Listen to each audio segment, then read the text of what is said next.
పెంచడాన్ని మనం ఎట్లా అర్థం చేసుకోవాలి? అంటే దీని మన ఏపీ ప్రభుత్వం ఎప్పుడైతే కాంతారా సినిమాకి ప్రీమియర్ షోస్కి పర్మిషన్ ఇవ్వటమే కాకుండా ఆ సినిమాకి సంబంధించిన టికెట్ ప్రైజెస్ సింగిల్ స్క్రీన్లో 75 రూపీస్, అలాగే మల్టీప్లెక్స్లో 100 రూపీస్ పెంచుకునే వీళ్ళు చేస్తూ ఒక జీవోని రిలీజ్ చేస్తూ ఆ సందర్భంలో పవన్ కళ్యాణ్ గారు ఒక లెటర్ రిలీజ్ చేశారు.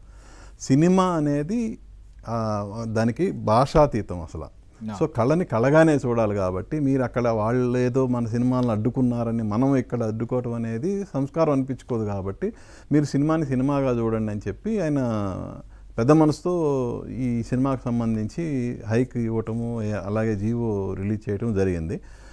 అయితే ఎందుకు ఏమిటి అనేది పక్కన పెడితే ఫస్ట్ పార్ట్ 1కి అద్భుతమైన రెస్పాన్స్ వచ్చింది కాంతారాకి. ఇప్పుడు వస్తున్న ప్రీక్వెల్, ఈ ప్రీక్వెల్కి కూడా అదే స్థాయిలో అంచనాలు అయితే ఉన్నాయి. దానికి తగ్గట్టుగానే ట్రైలర్స్ కానీ ఇవన్నీ ఆ అంచనాలను కొంచెం పెంచాయనే చెప్పాలి. సో ఈ పండగ సీజన్ దానికి తోడు దసరా పండగ సీజన్. సో డెఫినెట్గా సినిమా మీద అంచనాలు అయితే ఉన్నాయి. ఇందాక మీరు ఒకటి అన్నారు, తెలుగు సినిమా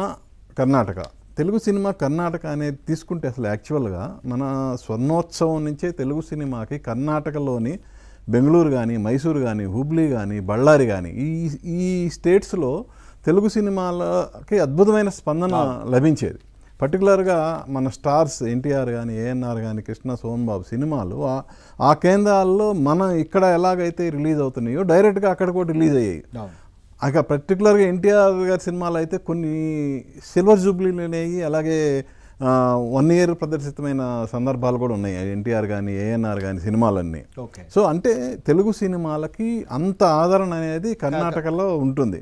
పర్టికులర్గా బళ్ళారి ఏరియానే అసలు మన తెలుగు అనేదే భావిస్తారు. ఎందుకంటే అది ఒక బిజినెస్ ఏరియా కూడా. బళ్ళారి అనేది కూడా మన తెలుగు బిజినెస్ ఏరియాలో ఒకటిగా కూడా ఫీల్ అవుతుంది. కేవలం సరిహద్దులు ఉంటాయి తప్ప అంతా కలిసిపోయి ఉంటారు. అటు రాజకీయాల్లో, వ్యాపారాల్లో, సంబంధాల్లో అన్ని. ఈవెన్ ఆ తర్వాత తరం స్టార్స్ అయిన చిరంజీవి, బాలకృష్ణ, వెంకటేష్, నాగార్జున ఈ హీరోల సినిమాలు కూడా అద్భుతమైన స్పందన అనేది ఆ ఏరియాల్లో మనకి లభించడం మనం చూసాం. ఎన్నో శతదినోత్సవాలు ఉన్నాయి ఆయా కేంద్రాల్లో.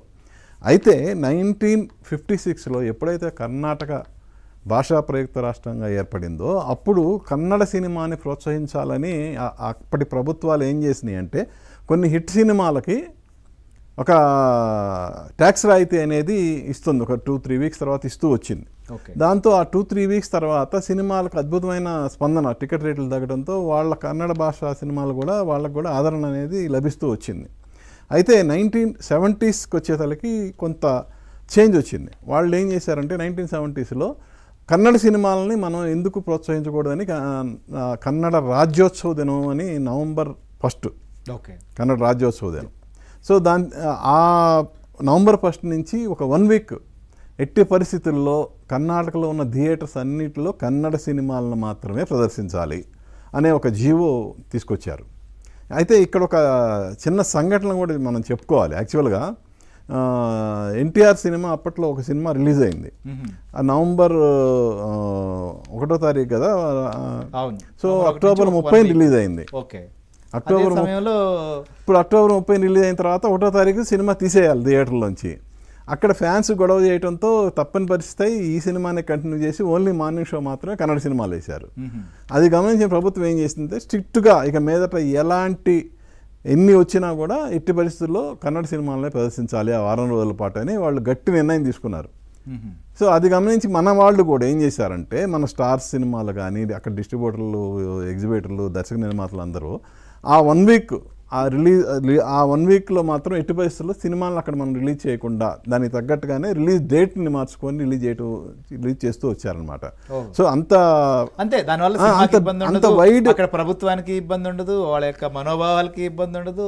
ఓవరాల్గా సినిమా అనేది రిలీజ్ అవుతుంది, చూడాలనుకునే వాళ్ళు చూస్తారు. అంటే మన బిజినెస్ ఏరియా కూడా అది ఒక విధంగా మంచి అమౌంట్ వచ్చే ఏరియాలు అనమాట. అయితే ఇటీవల కాలంలో మనం చూస్తుంటే తెలుగు సినిమా ఇంతకుముందు నేను చెప్పిన సెంటర్సే కాకుండా ఇంకా మిగిలిన సెంటర్స్లో కూడా తెలుగు సినిమాకి అద్భుతమైన ఆదరణ అనేది లభిస్తూ వస్తుంది. ఇది చూసి కన్నడ భాషాభిమానులు ఒక విధంగా చెప్పాలంటే తట్టుకోలేకపోయారని చెప్పాలి. అందుకే వాళ్ళు ఏం చేశారంటే మెల్లమెల్లగా మనం తెలుగు సినిమాని కొంచెం అడ్డుకోవాలి అనేది వాళ్ళ ధోరణి వాళ్ళలో మొదలైంది. దానికి దానికి నిదర్శనం ఏంటంటే ఇప్పుడు హరిహర వీరమల్ని అడ్డుకోవటం కానీ, ఆ తర్వాత ఓజీని అడ్డుకోవటం కానీ, అలాగే అల్లు అర్జున్ని సంఘటన కానీ ఇవన్నీ చెప్పుకోవచ్చు. అయితే ఇప్పుడు వరకు మీరు అన్నట్లుగా మనకు తమిళనాడు కర్ణాటక మధ్య ఉన్నటువంటి అది కావేరీ జలాల ఇష్యూ కాబట్టి డెఫినెట్గా వాళ్ళిద్దరి మధ్య అయితే ఉంది, ఎప్పటి నుంచో ఉంది అది. అయితే ఇటీవల కాలంలో కమల్ హాసన్ ఒక వ్యాఖ్య చేశారు. తమిళ భాష నుంచే కన్నడం పుట్టిందన్న ఆయన వ్యాఖ్య అనేది వైరల్ అయింది, బాగా వైరల్ అయిపోయి ఆయన సినిమా తగ్ లైఫ్ అనేది ఎట్టి పరిస్థితుల్లో మేము రిలీజ్ కానివ్వమని టోటల్గా కన్నడ ప్రజలందరూ ఆగ్రహంతో దాన్ని అడ్డుకున్నారు. At the same time Kamal Haasan కూడా తగ్గలేదు.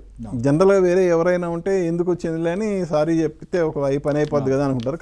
కమల్ హాసన్ తగ్గల, కోర్టుకు వెళ్ళారు. కోర్టుకు వెళ్ళిపోయి కోర్టు ద్వారా ఉత్తర్వులు తెచ్చుకొని కొంచెం లేట్ రిలీజ్ అయినా రిలీజ్ చేశారు. కాకపోతే ఏంటంటే దురదృష్టవశాత్తు ఆ సినిమా పరాజయం పొందడంతో లేట్ రిలీజ్లో కూడా ఇంకా ఆదరణ అనేది లేదనమాట. ఒక విషయం చెప్పండి ఫైనల్గా, ఈ పరిణామాలన్నీ రాబోయేటువంటి రోజుల్లో ఇటు కన్నడ సినిమాలు తెలుగులో రిలీజ్ అవ్వాలి, అలానే కర్ణాటకలో తెలుగు సినిమాలు కూడా పెద్ద సంఖ్యలో రిలీజ్ అయ్యేవి ఉన్నాయి. ఎందుకంటే స్టార్స్ అభిమానులు అట్లా ఉన్నారు, అక్కడ ప్రజలు అక్కడ అభిమానులు ఇక్కడ అభిమానులు, హీరోస్ని అయితే వేరుగా చూసేటువంటి పరిస్థితి లేదు, కళను కూడా